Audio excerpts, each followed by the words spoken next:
Hello, good evening, and welcome to another edition of Sports Ultras live here on 3FM 92.7. There's a lot to talk about, especially top of the show would be the Black Stars. Otuado's men finally back after 5-0 rather emphatic victory over Chad in the World Cup qualifiers. But there's little room or little time to celebrate as the Stars are back in action on Monday against Madagascar for match day 6 of the 2026 World Cup qualifiers. We'll be reviewing action from the match at the Accra Sports Stadium on Friday. And then we would also try and preview the match against Madagascar on Monday as well. But we'd also be doing other stories, including the Ghana Premier League and MTN FA Cup action, which was played over the weekend.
So you're live here on Sports Ultras. My name is Owuraku Ampofo, and we head straight into it because I have a guest in live here in studio.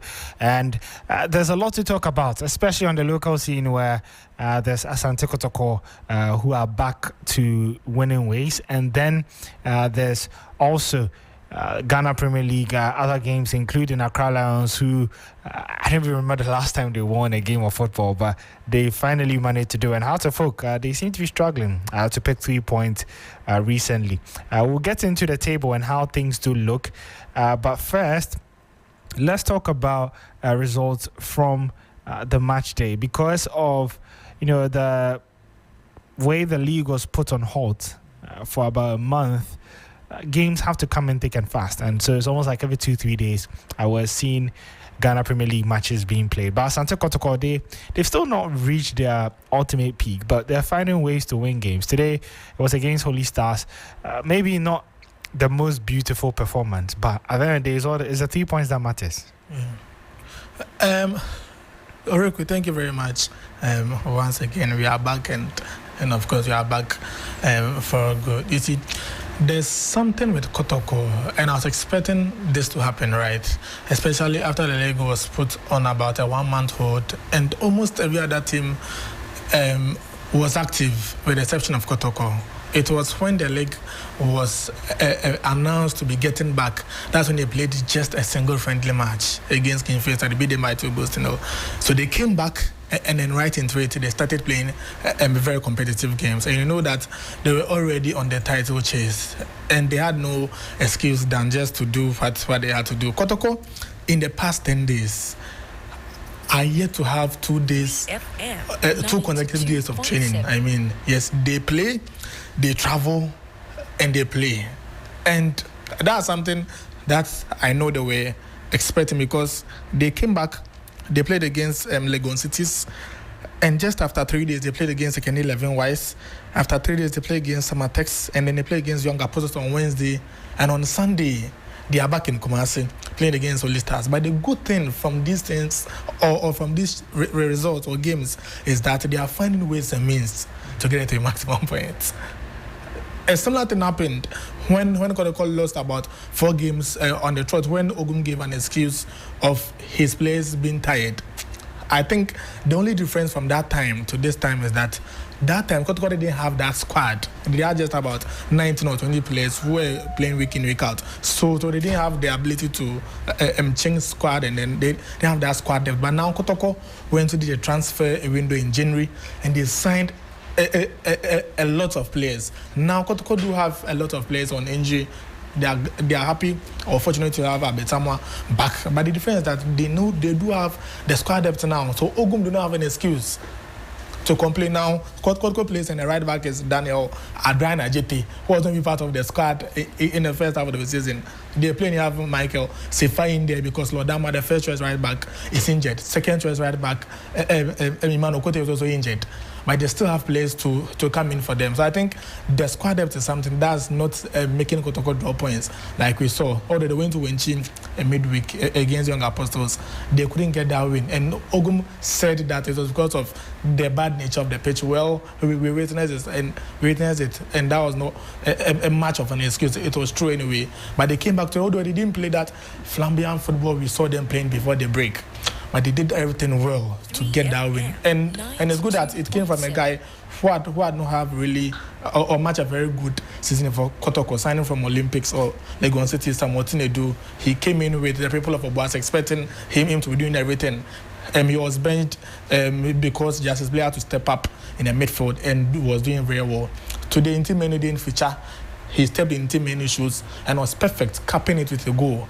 So I think it's good for Samotinedu.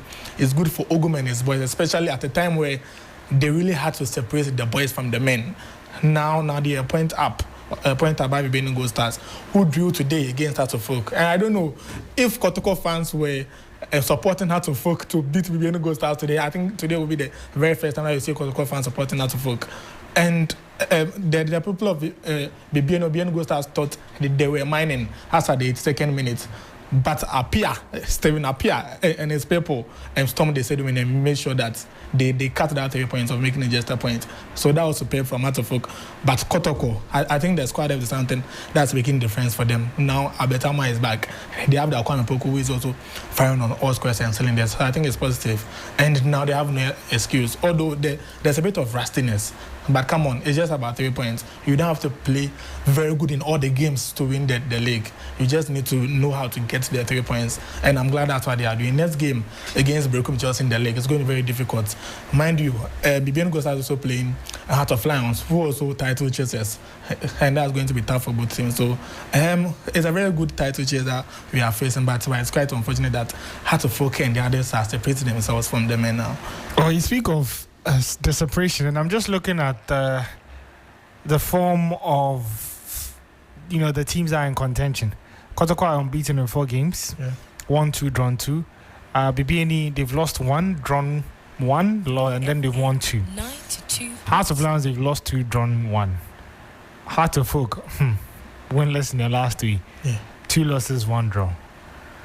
And then there's Bichim, who have also lost 2 and then 1-2. So it's almost like Kotoko are the ones that are gaining ground. And you can see it reflect in the table because they are on 42 points. Only Bibeni are maybe close to them, 41. Heart of Lions, 37. Heart of Folk, 37. And then there's Bichim United with 36. Nations, 36. Mediama, 35. And then it goes on and on. Yeah. Do you think the table has broken? Do you think it is now starting to look like a Kotoko Bibeni Gold Stars title race? At the point, I expected Hearts of Folk to be part of the conversation as at now, but they did harm to themselves. The day Hearts of Folk played Dreams FC, they played it in the night. It was a Saturday night, I remember. And Kotoko had to play Samatex at 3 p.m. Kotoko were on top of the table. They drew by 1-1. Hearts of Folk had to play next, and they win in that game would have taken them to the top of the table. And if you're a player for Hearts of Folk and you see or if you're a player of any team and you see this result, a result coming your way, the only thing to do is to go into the game. The only thing you think about is getting your team maximum points, because that was the only chance they had to lead the league. What did they do? They went into the game as early as the 2nd minute. They conceded and went on to lose that game. And I don't know, there's a saying that goes like, if you fail to plan, you plan to fail. And that's something I think happening in Hearts of Folk. After that game, I don't know if they didn't know the kind of game they're going to play next. After Dreams, they had to play Bichim in Bichim. Bibini Gold Stars at Dance Park. Their next game is against Nations FC, who are the best away performing side at Legon. And the next one is against Midiama at Legon. So Dreams FC were just the easiest side in the next 4 games they were playing. They lost that game. Next game against Bichim, they lost. So they had to play 2 away games. Very cool. Let me shock you. If you have to Folk and you are going to Bichim, and after that you go to Bibiani. The distance from Accra, you travel from Accra to Bichim, and after that you go to Bibiani. Will you come back to Accra? They played Bichim on Wednesday, and they had to play Bibiani on Sunday. They came back? They came back to Accra, and how to folks decide that they rarely sleep in a town after playing a game. So they played on Wednesday. They brought the players back. They were in Accra by Thursday morning. They couldn't train. On Friday, they had recovery, traveled back to Bibiani for about 7 hours just to play today. And I don't know why they took such a decision, because I was expecting them to lodge in Kumasi after Bichim, because as works a club that will easily get a field just to train for a day in Kumasi.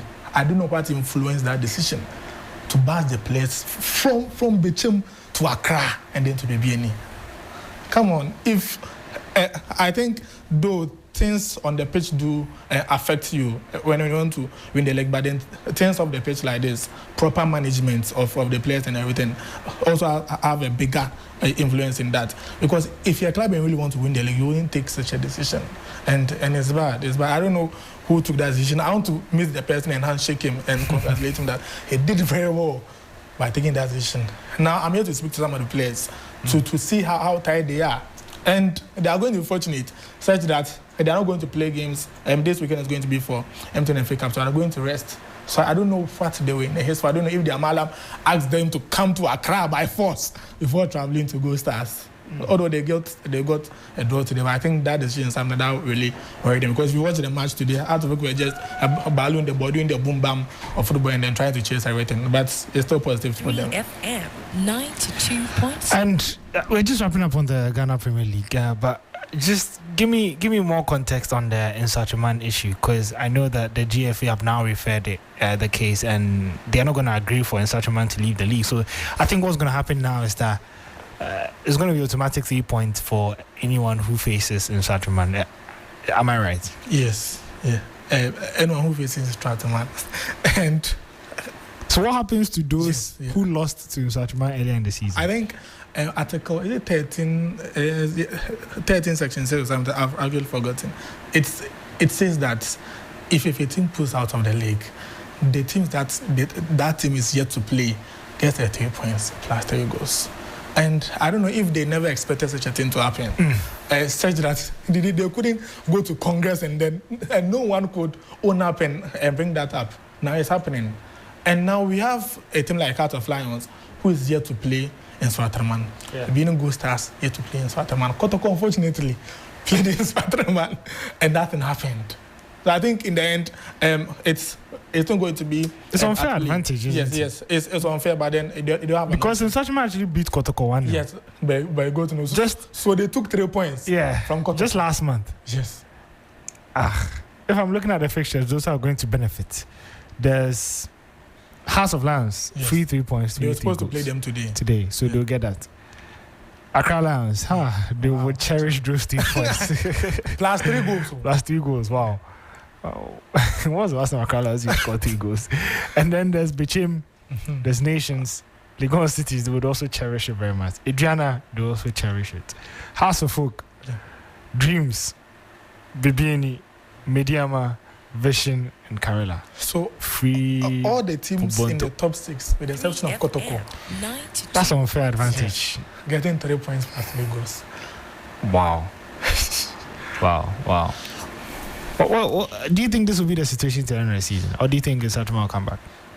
If you are going by what guides our football, then this is what sadly needs to happen, because I don't think we can do an urgent amendment of constitution or whatever. So it's just going to be at play. But it's just sad for Kotoko and the other teams who would have that option down to just to thank their stars for not traveling, spending 0 cedis and then getting 3 goals. Yeah.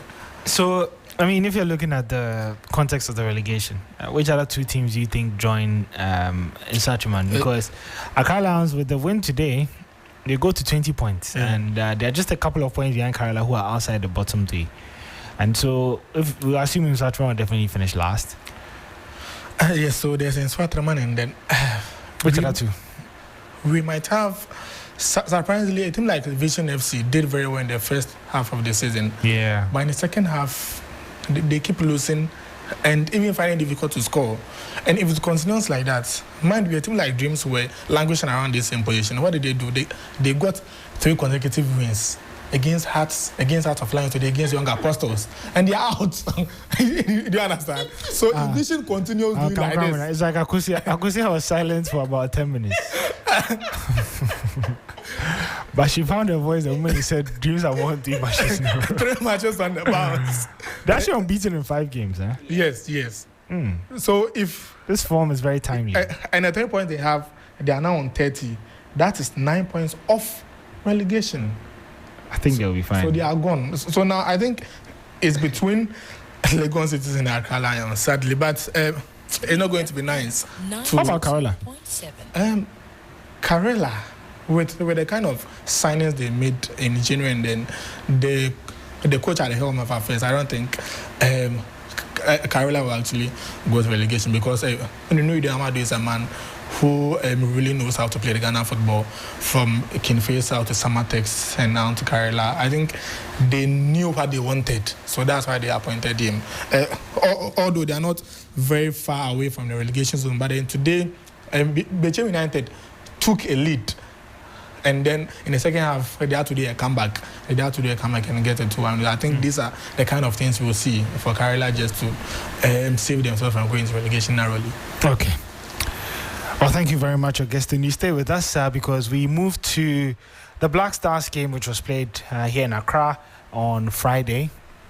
And there's been a lot of divided opinions, a lot of discussions, even after Ghana wins. It's like, if Ghana wins, Ghana loses, there's something to talk about, which is good for us, because Akosi and Bill joined me in the studio. 5-0 win over Chad. Where do you stand? Are you pleased, or is just Chad? So we shouldn't read too much into it. Who wants to go first? On Friday, I was just pleased about 5-0. On Friday it was cool, it was nice. It's 5-0, great. We have the 3 points. Whether it's against Chad or not, it's still 3 points and it's still 5 goals. And that has helped Jordan to be part of the top scorers in the World Cup qualifiers now, which is good. In Africa, having the 5 goals, I mean, it's only Mohamed Salah that has 6 goals. Good, whether it's against Chad or not. But then on Saturday, listen, can we stop the overexcitement over the 5-0 over Chad? Because it was just Chad.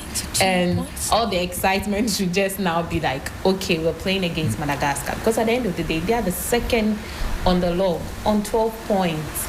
If we're able to win our game against them, it takes us to 15, which is better, which is more like, we're doing this, because we started the qualifiers against them in Kumasi, and Inaki scored that 1 goal for us. We need that 3 points. If we're able to get that, I think having the 6 points in this particular window will mean more than just saying, we're divided, I don't think that we should be happy.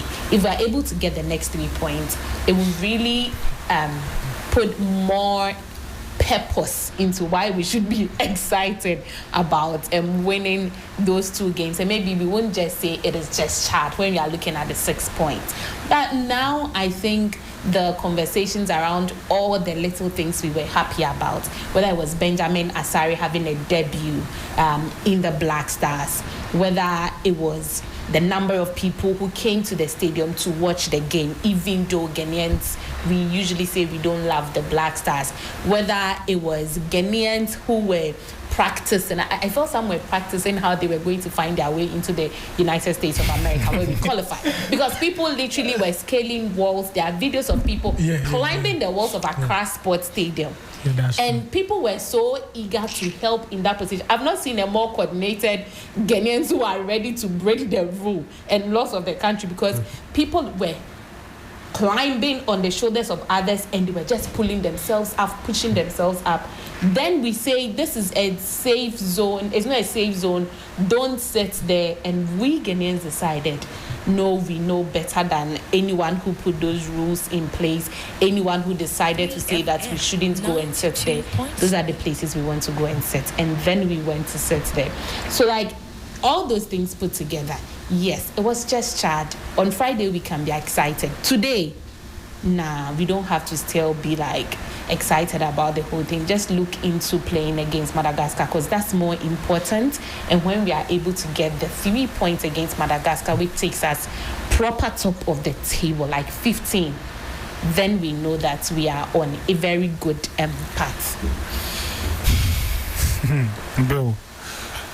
Oh, a win is a win, Charlie. We've gone through 5 years. We've not seen Black Stars score 5 goals. You're not happy. Please, you have to be happy. I think the fact that Otto decided to go a bit more attacking was good to see, even though it's chat. But let's be honest, since he came for the first and second stints, we barely seen him go attacking when it comes to setting up his team. Usually goes with a back three, and sometimes it's a 3-4-2-1, sometimes a 3-4-3, sometimes a 3-5-2. Usually there's a back three, basically. And that more or less showed that he was highlighting defensive solidity even more than going for the attacking prowess of the team. And let's be honest, the kind of players that we have, most of them have an attacking mindset. And Chad was the best game to actually use that attacking mindset and see what they can produce out of it. We've seen the 5 goals, which is good. Of course, Madagascar will be totally different with regards to the opponents, and they are better, they are killers on the transition, and so that would mean that Otto will probably have to adjust when it comes to setting up his side. He might not go as attacking as we saw in the first game, that is against Chad, and that will be understandable. But what will be important is to get what I feel is at least 1 point will be good. That is what I personally feel. I feel at least a point will be good. At least a point means Ghana will still be on top of the group. That would also mean that we'd have 2 more home games, 2 more away games. Home games very manageable with Comoros and Mali. Mali, we already beat them away. Comoros, because they beat us away from home and beat us in the AFCON as well. So there will be that revenge factor. But I think another free away win. Oh yeah, Chad. Yeah, you see. I think if we get at least a point out of Madagascar on Monday, it will be really, really good for Ghana, and hopefully they get to do that. And hopefully, Otto puts the right things in place, right tactics, right personnel, and then Ghana can get that result. No, Gaston. Owuraku, prior to the game, the pre-match press conference, Otto said something that he thinks one of the major factors that led to us not going to the AFCON or our business performance was how we started. He said, and we were always chasing the points. Hence, the players were always nervous, and the mistakes kept coming. But in the World Cup, what did we see? We started very well. We got a win against Madagascar, lost to Comoros. What we saw on Friday, the game we saw on Friday, and to me, what we saw against Sudan, there was no difference. There was one difference: conversion rates, and I'll tell you why. The last 3 games we played at home, let's go through the numbers. The game against Chad, we scored 5, right? Yeah. We had 10 goal attempts. We had 5 shots on target, 5 off target. We scored how many? 5. The one before that was against Nigeria, we lost by 2-1. We had 12 attempts. We had 3 on target and 7 off target. We scored 1. 92. Against Sudan, we had 18 goal attempts. We had 7 on targets and then had 8 off target. We scored none. And then against Angola, 20 on target, 20 goal attempts, 5 on target, 6 off target, and we scored none. We lost. So for chances creation, for having a goal attempt, we always started at home. The only difference was conversion. And someone might bring the conversion that defense of Chad seems to be too weak. We saw that against Sudan. We got chances or just left the goalkeeper. We beat their defense numerous times. We saw that even against Niger when we knew we're not going to the AFCON. We created the clear-cut chances. But what happened? We were always squandering the chances. So that sends me back to what Tutu said, that the players were nervous because they were always chasing the points. Now we are on top. We know we're in a very good position. Hence, when they create a chance, they have that comfort in the opponent's 18 yard to just bury the ball.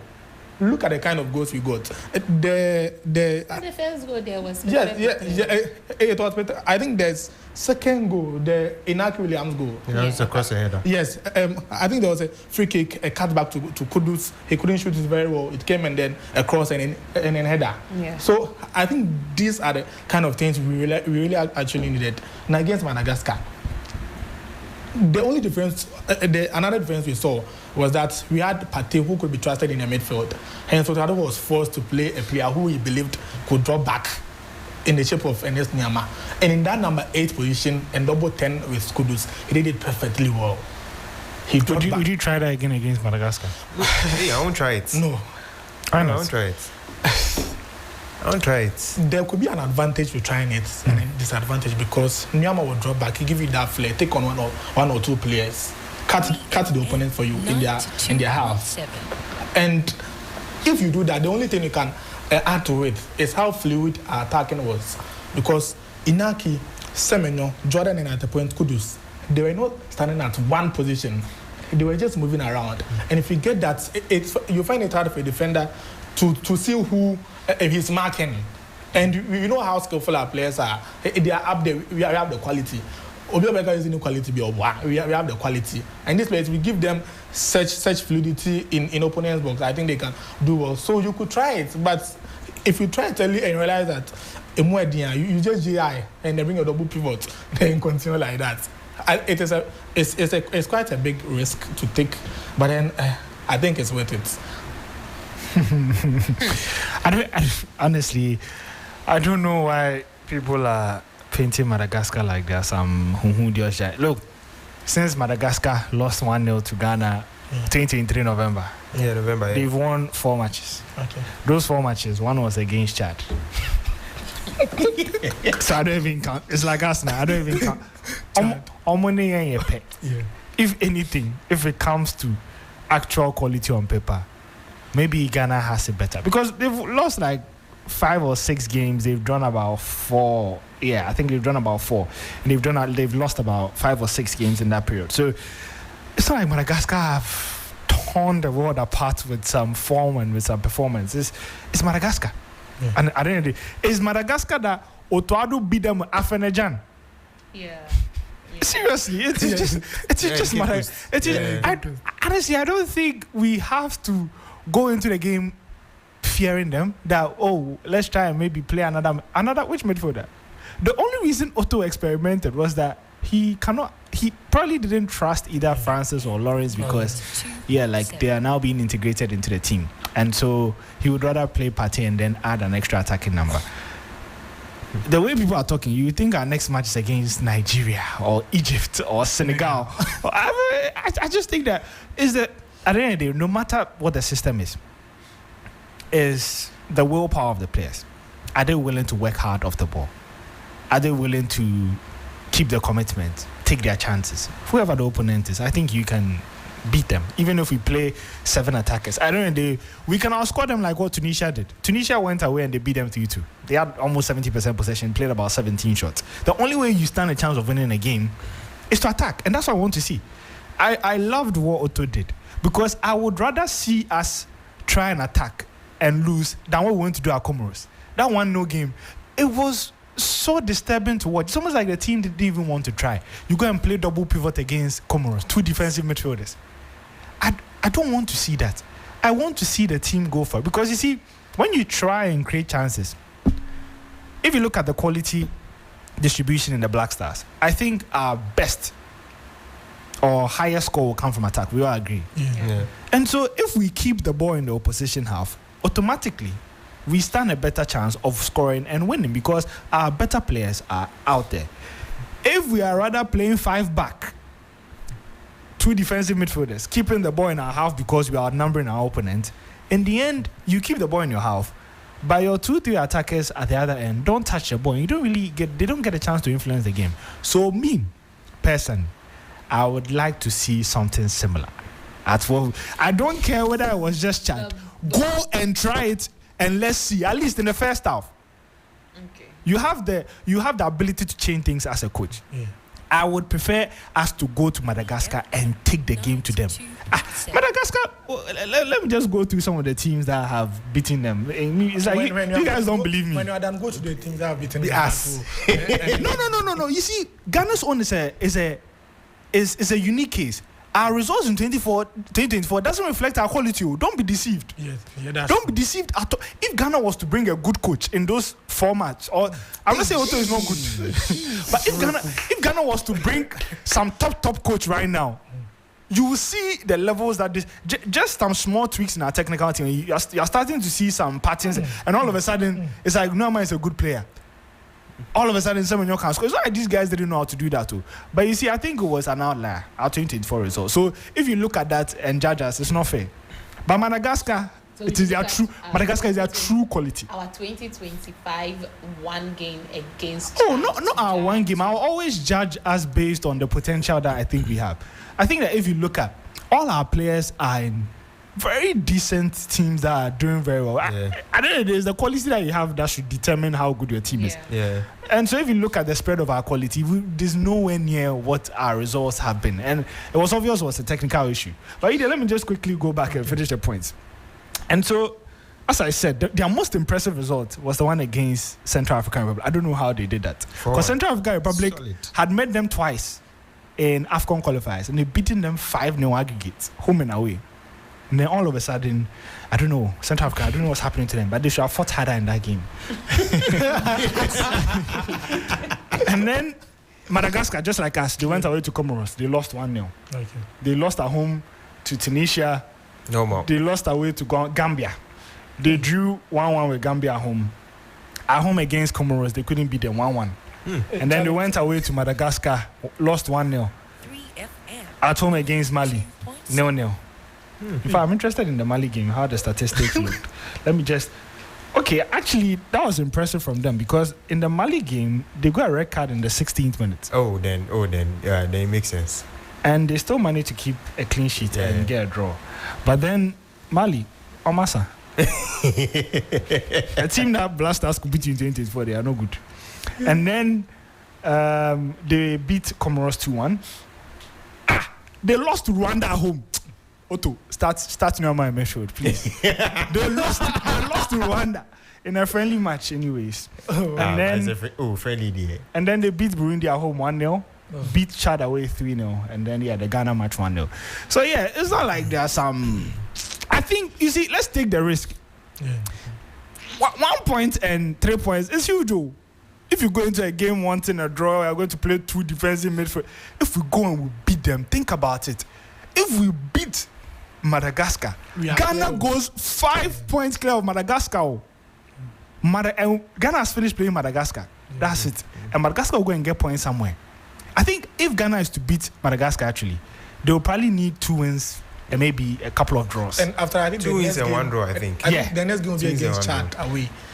Ghana or Ghana. Oh. So we can even start saying 18 points. After that, we play Mali. And I said that in our group, I think 18, 19, 20, 21 max 21 should be enough.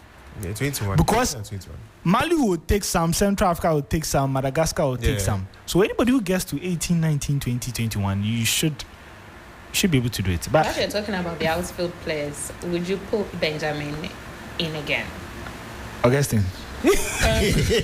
So Owuraku, before the game, there are questions about who was going to start, and something just dawned on me. What happened the last time we played the AFCON qualifiers? Otuado barely called Manaf Nuruddin, but he called him for the very first time in the second stint and gave him that nod to start the game against Angola when he needed a win, and also against Niger.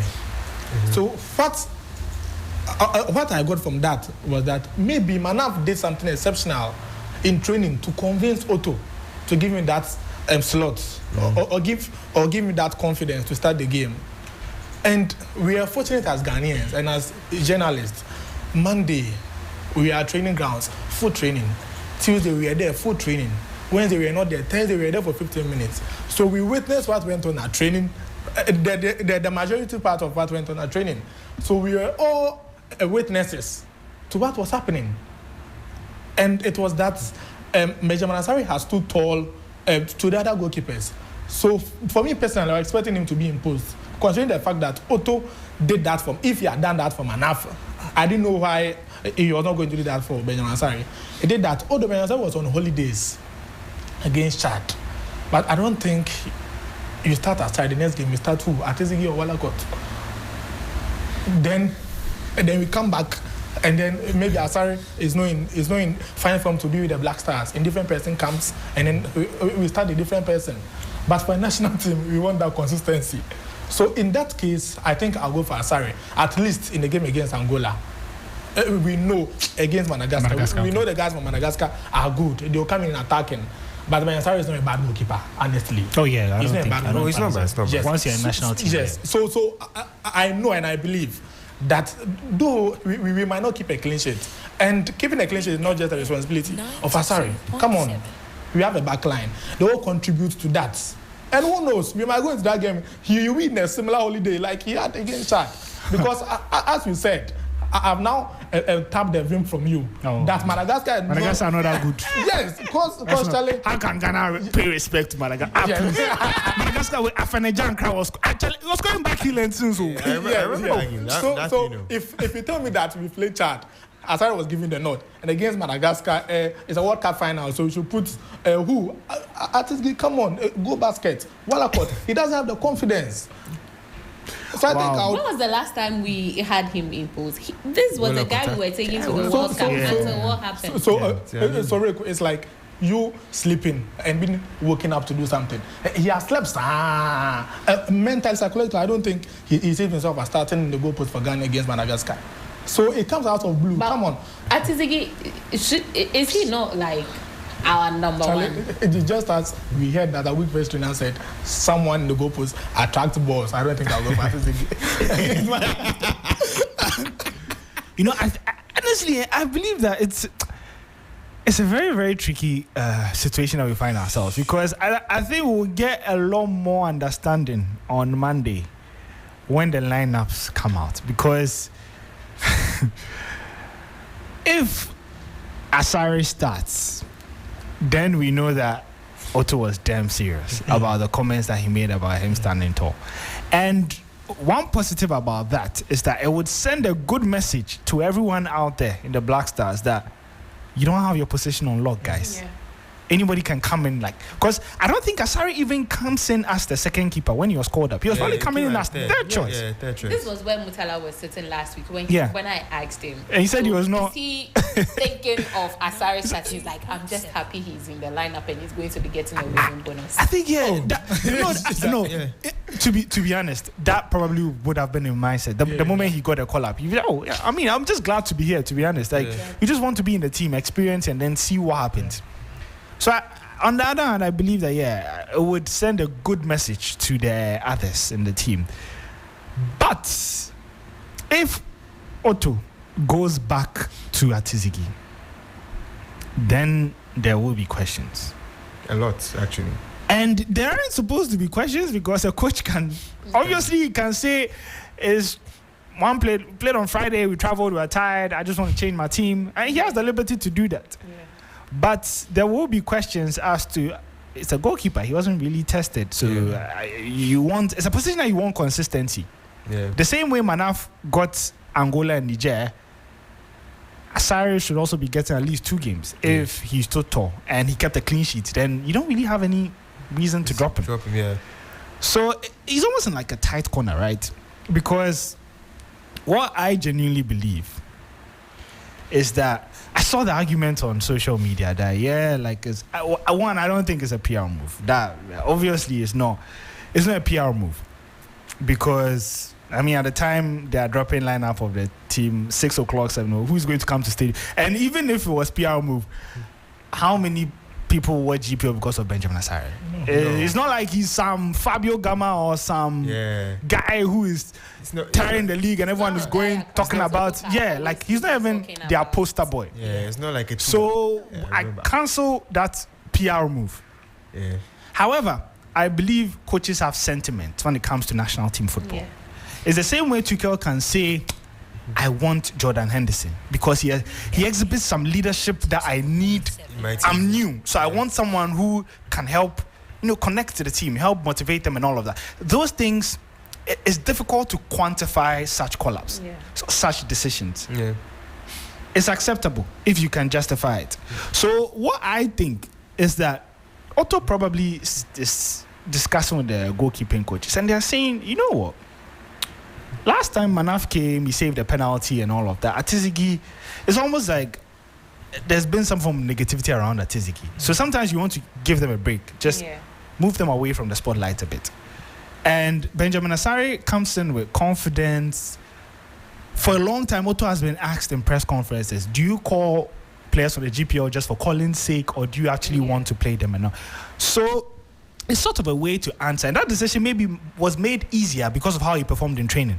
So it was a risk they could afford to take because, one, he performed well in training. Maybe not enough to say that he should be number one, but it was good enough. And two, it was Chad. He wasn't expecting much threat from them.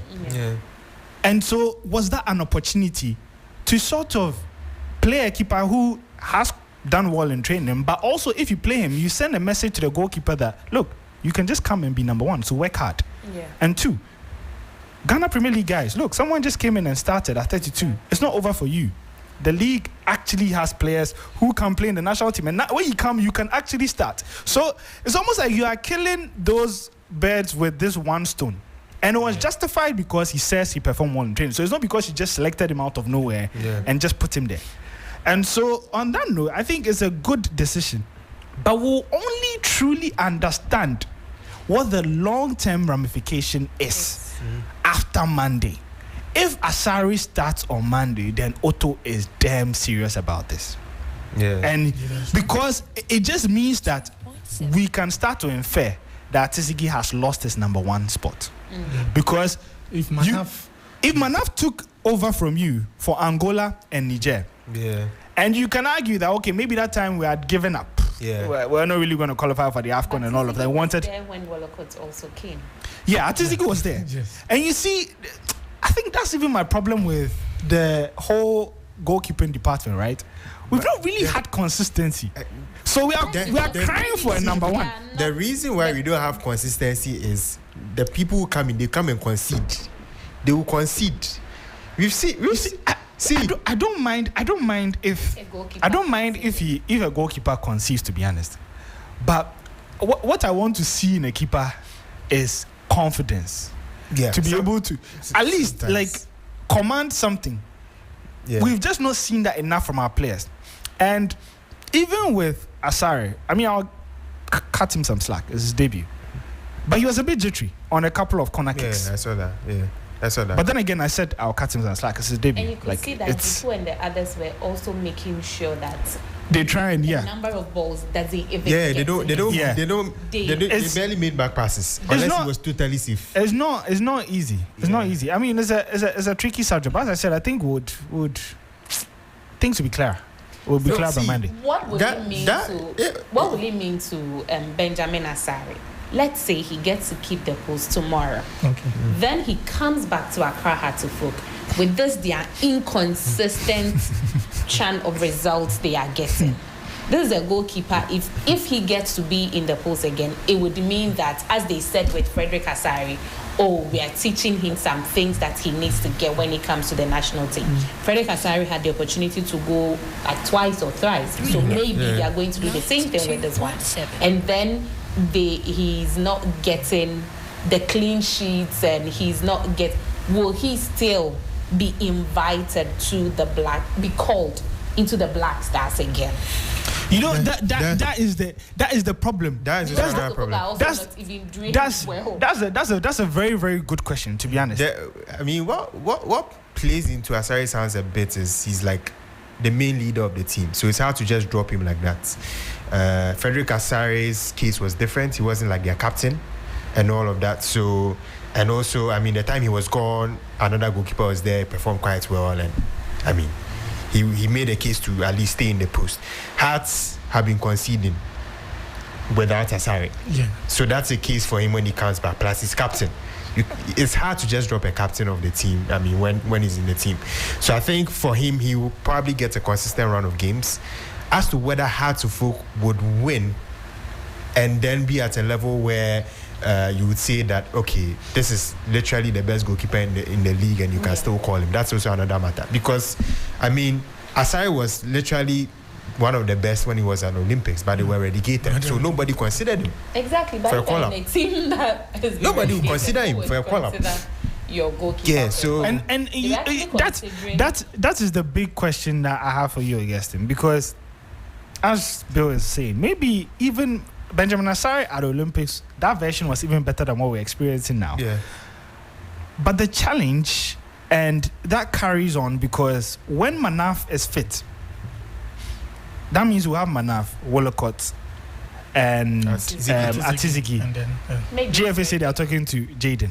Maybe Frederick. And then there's Frederick and there's Benjamin Asare. okay. Probably. The first four names I mentioned, Manaf, Wolcott, Atizigi, and then Jaden, you have access to their underlying numbers. You can actually tell that this keeper is the reason why his team is doing well. He's preventing these goals. He's saving this. He's sweeping this. He's doing this high claim. This is why his weakness is he cannot pass well. His pass accuracy and all of that. So if you are part of the analytics team for the GFA, you can easily analyze that with the goalkeeping department, who is standing tall between now and June when we'll play again. But when it comes to the analysis of Benjamin Asare and Frederick Asare, and I think that's what the big problem has been. How would you be able to level up with that analysis? Because really everybody gets a clean slate after now. Yeah. Between now and June is how you finish the season that we understand would determine whether you'll be called back to the team or not. Yeah. So how do you compare keepers who have underlying data to keepers who don't have underlying? Because as you said, House of Oak are embarked from. What if Benjamin Asare comes and now his clean sheet numbers goes down? Because that's the only that's the only stats that we have access to here for goalkeepers. Yeah. Clean sheets. And even now, I have a feelings because people don't shoot well in the league. People don't shoot well. The league is one of the lowest scoring leagues. Yeah, and the shooting technique in the Ghana Premier League can be improved. Yeah. I think I watched a Hearts Legon City's game, and the whole of the second half, there was like just one shot on target or something like that. There weren't many shots, and so if you say someone is keeping clean sheets, there has to be something further. Yeah. So I think the Ghana Premier League will be something that will be digging Asare's grave. All right. Mm-hmm. For the data aspect, just as you said. But then I don't think Asare was scored solely based on the clean sheets. Do you think so? No. Well, I mean, coaches watched him, right? Because No, you see, why will a coach go and watch him? Because there's a lot of hype about this guy is keeping plenty clean sheets. Yeah.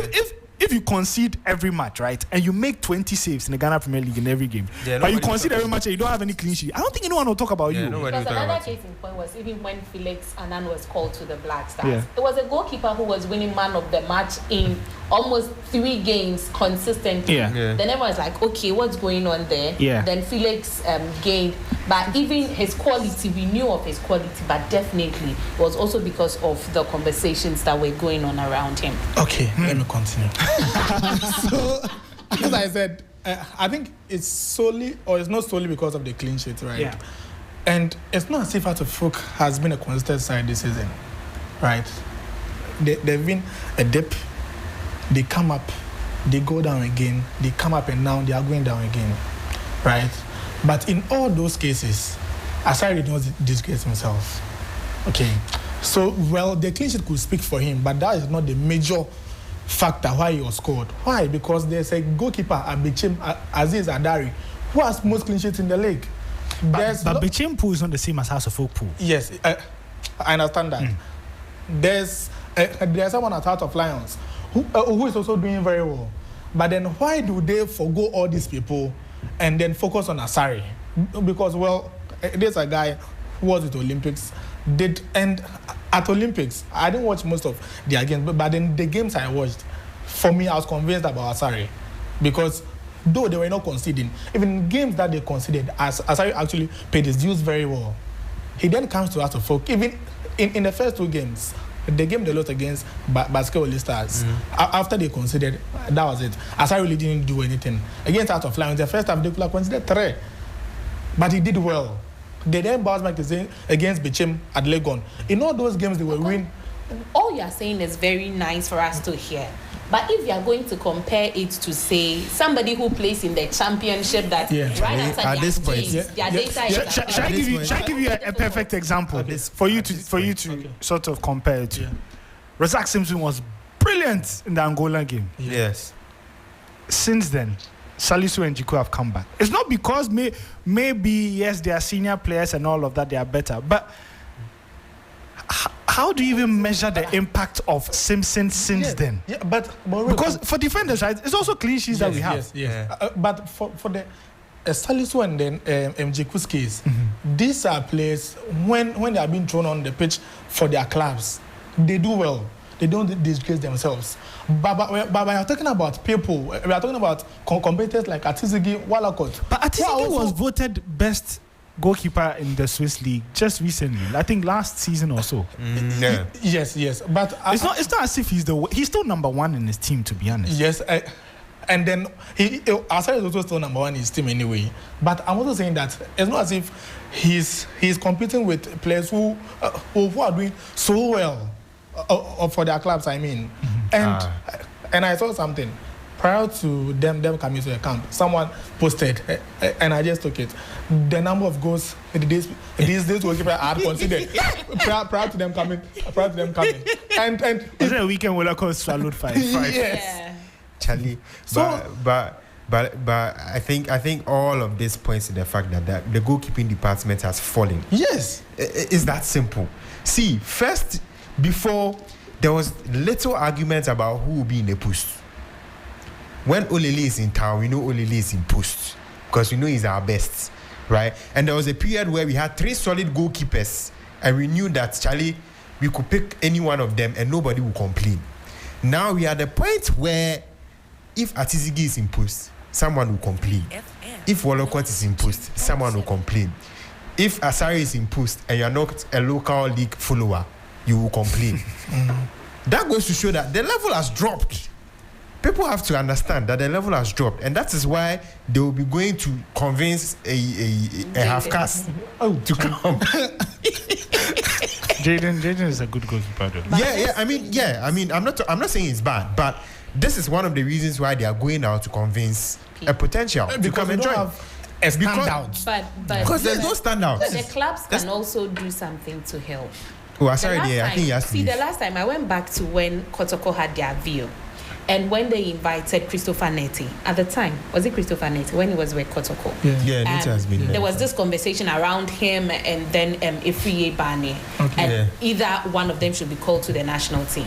Then Kotoko came, after one game, Kotoko came up with the stats of Ifriye Bane from the view, generated by the view. And I was like, oh, okay, he did this. He completed this number of passes, dribbles. Yeah, I remember. Clubs can help by doing this. I am sure that, okay, I'm not sure, but maybe when Asari comes, we'll have to folk not benefit from anything that if we should qualify for the World Cup, I have to folk not going to get money from FIFA. Yeah, if so clubs should invest. They should help their players, because if you are able to give data, and we have that data on Asari right now, and we are pulling it when other people are talking about what Jojo is doing in post or what Atizigi is doing in post, and we are not just being sentimental and saying you're not Ghanaian so you don't understand. That's not good enough to back certain arguments. So clubs should also help. Because we have Division 2 clubs who has the VO and all. So why can't Accra have to folk Kumasi Asante Premier League clubs? Why don't they have it? If you want to get comprehensive stats for your league, for instance, you want to get it from Opta, like as a provider for your league, you're looking at maybe like between $120,000 a year. So maybe the GFA can split it. Oh, they can do a nice package for you. Maybe it doesn't have to be so comprehensive. Like maybe you want some small, you don't want XG. Everything. We just want passes into final third, pass accuracy, all of that, pass completed and all of that. But you know one thing that just popped in my head. The same way we say that maybe the local players are not treated well or fairly and all of that, I think there's another side to the argument. Okay. There's actually something called, or I call, the local player tax. Yeah. Let's look at this. Ifriye Bane was given the nod. And maybe it's limited to Haas and Kotoko, but let's see where the example leads us. Efiri Ibani was given the nod in the national team, getting to their World Cup, and he came in, played against Switzerland, was good, and all of that. There was a clamor for Efiri Ibani and then Ibrahim Danlad. The moment the two of them left Ghana, That's it. it's like no one even cares about where they are anymore. The same people that kept on calling for them, it's like there's no push, like there's no talk about them. It's almost like they vanished into thin air. But they are both, maybe Efiri Ibani not as active, but for Danlad, he's in the Ethiopian league. Yeah, and he's being active. Efiri Ibani is not going too well. Then there's Richmond Lamptey. Yeah. Lamptey comes in, but he was so annoyed. Why is Lamptey not playing AFCON? We wonder. Now he's gone to Rwanda League, and he's actually performing at similar levels there. Yeah. Like the club actually love him. Yeah. But all of a sudden, It's gone. we don't hear anything about it. Of the game, who was Razak Simpson, same thing has happened. He's not left Ghana yet, Yeah. but we see him being called up. Yeah. I'm sure the moment he leaves Ghana, it's almost like everyone and I don't know, there might be more examples. Have I missed out on any? Yes, Abalora. Abalora came to the national team for Kotoko, and then he left the country. And there's Richard Atta, you've forgotten. He's not left the He did not leave the country. Let's leave But I mentioned Razak, who is still in the country. Leave that one. And there's Richard Atta, who was called. He came back and you've forgotten. There's Isaac Kafo of Samatex, left back, who was called. He came back, forgotten. And that's Emmanuel Enchu of Kotoko, yes? And Emmanuel Enchu even struggles to start for Kotoko. Now there's so see the tax is actually more complicated than I thought. It's not even like you have to leave Ghana. It's almost like come and play some. Yeah. When you experience, bye-bye, we'll bring someone else. Yeah, get lost. Maybe you guys can explain the tax to me better. I think it's more sophisticated than I thought. It's actually not just players who leave the country. Yeah. Some just come and experience it, and then they get lost. You bye-bye, au revoir. Yeah. For those who So, and I think it has to be kind of decisions they make. if you want to improve, if you are saying that you are calling players to improve the league and all of that, it has to be more deliberate. Yeah. It has to be more rewarding. Yeah. Something like, let's say, Fatau Isaku, where genuinely Fatau in that league was heads and shoulders above it, and you could tell that this guy is a good player. Yeah. So you know that if Fatau even leaves the league, he will still make the team. Yeah. But it's almost like, who haven't we called in 2-3? Come. This team, we've not called a player. Come. And it doesn't help because you want players from the league to actually do well and make a case for the league. Yeah, true. If you do example, people are making a case for Stephen Amankuna when he left if Amankuna sees me in this room right now, if he can't score outside of Brekum, he's called Brekum CR7. Listen, he can't score outside of Brekum. We don't have to take him outside of Ghana. And that's just unfortunate because he even came to Kumasi as Ante Kotoko and he couldn't. He could. Yeah. So that's alone, I mean. And it's not as if we are short of attacking-minded players. That zone there. You can't go and fight there. There's you have even to be a more. defender or a midfielder. Fatah will come back from injury and all of that. Yeah. Joseph will come back, like a lot of players. Fatah will come back. Joseph, there's Bukari. We have a lot of options up front. It's midfielders that we need right now. Yeah, we need. Ghana Premier League, stand up. We need central midfielders, please. Give me one. You see, the reason why you mostly don't get midfielders coming from Ghana Premier League is one, the staff thing we mentioned. Because how are we going to measure how good a midfielder is in the Ghana Premier League? Unless MVP. You were measuring what? No, he was saying unless MVP. MVP, man of the match. Yes, yeah. So for MVP, so that's when someone. So how did you make the team? You said entry. Okay, entry making the team was from Olympics to Kotoko, and how, in quote, well, in a Kotoko standard, he was playing. Hence, and mind you, during that time, we didn't have that numbers in the midfield as a Black Stars team. Yeah. So we just needed people to complement. Hence, he was scored. So that's why he was not even in a match day squad. It's understandable. But then when the player actually deserves it and he scored, you see the players, Razak Simpson, that he deserved it. Yeah. He came in and then started the game. Yeah. And under CK Akono, Christopher also. He was scored and then, but for the other players, it seems when we need players to just match the numbers. And that's when you call them. So that was why, even at the point, the Kotoko fans wouldn't like it. Richmond Lamptey was called to the AFCON because we needed midfielders to add to what we had. Yeah. That's why you just be wearing a tag and in the stands. He was sitting in the stands just below us. Just below you. He wasn't always Before we wrap up, I just want your predictions and what you expect in the Madagascar game. What do you expect to see? I don't care how bad we play. All I want from the Black Stars is to just give us a win so that we top and continue the momentum that they have gained, especially since we don't have the international break until September, where we play the next set of qualifiers. So Kweku should just give us another goal. Sunday, Iñaki should just give us another goal. I beg, those things you do at one pen, then you go. You can't do consistently. Afabako. But Augustine, what about you? So I'm afraid. Afraid? Not because of Madagascar. Looking at what has been around the Black Stars some time now, especially when we travel to play qualifiers, we've not been good at all. And then the country of Morocco itself, especially towards against them. Mind you, we played Nigeria and then Uganda in Morocco. We didn't win any of them friendly games. We traveled to Morocco to play Sudan. Right, we traveled to they say Morocco to play with Niger, and the results in these games are not. There's nothing to write home about these results. I think that is why I'm afraid a bit. So that's why I would appreciate even a draw in Morocco. And mind you, we're also playing AFCON in Morocco, and we're not going. So Charlie, a draw will be something I'll appreciate. 2.7. But what about you? Yeah, I would appreciate a draw at least. But when a win comes there, Charlie, we can go and do Soloku somewhere. Charlie, like where we go do the Soloku? Where? The East Legon High Sense there, Oh, why not? Charlie, forget. That place is always crowded. We like it. If you look at Ghana's group, right, just the permutations, I think Central Africa play against Mali. Yeah.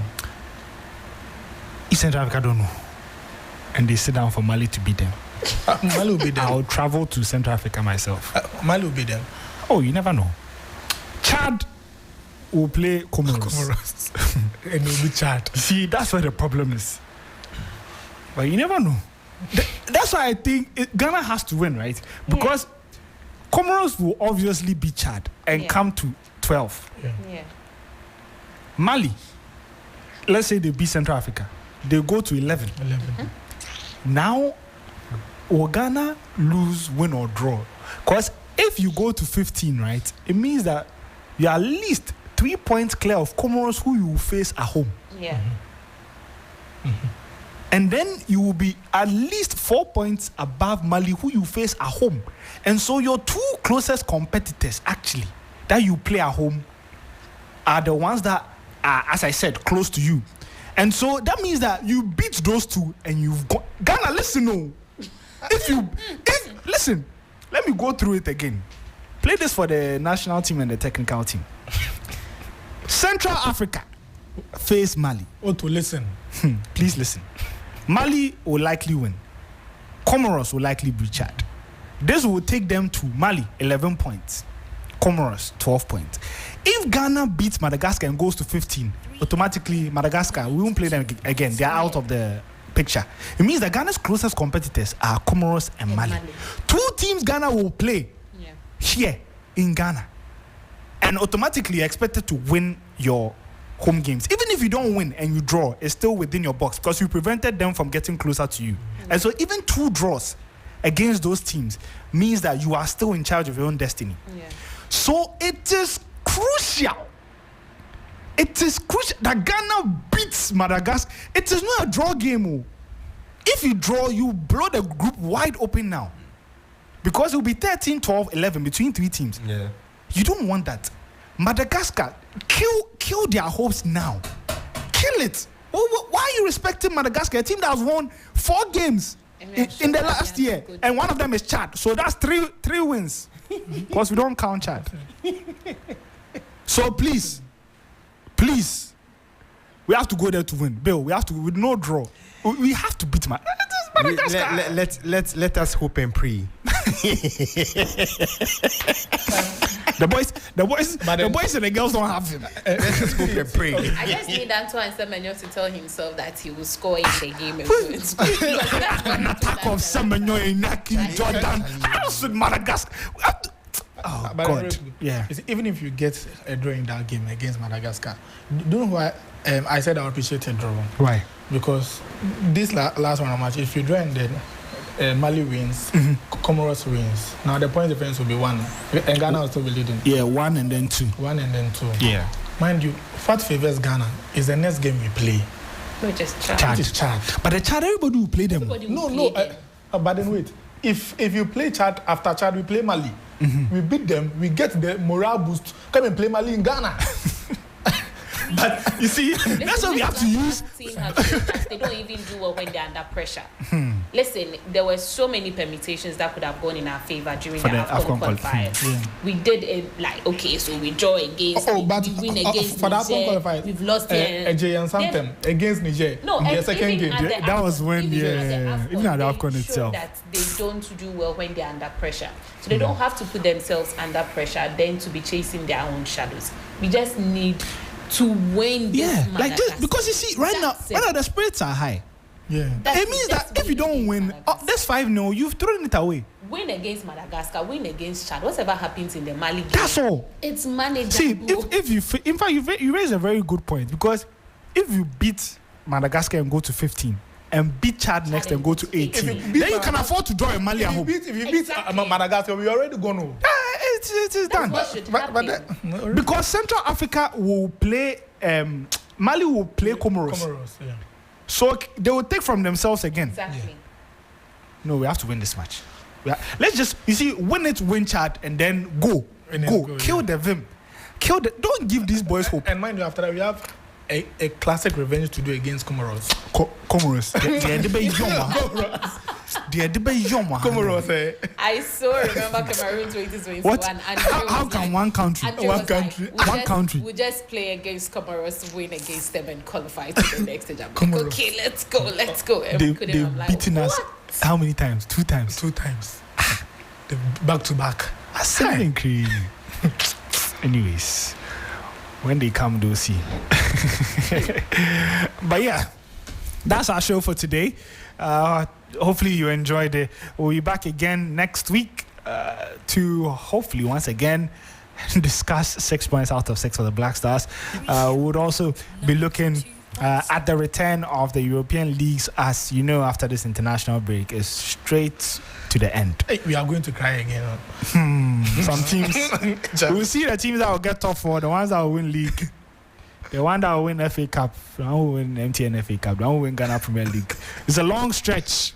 After this, we know that from next week, we have 2 more months of football and then the season comes to an end. But thank you very much for joining us this evening here on 3FM 92.7. My name is Owuraku Ampofo. I was joined by our guests Akosua and Bill. You can follow us on social media at 3Sports GH all throughout the week for build up to the big one. So remember that we have Mutala Yakubu in Morocco. That's why he couldn't join us today, because he's getting used to the cold ahead of the match. That's on Monday against Madagascar, and so you'll be hearing his voice and see him a lot on TV with reports subsequently between now and Monday, and so you can tune in to our bulletins as well. We'll see you same time again next week.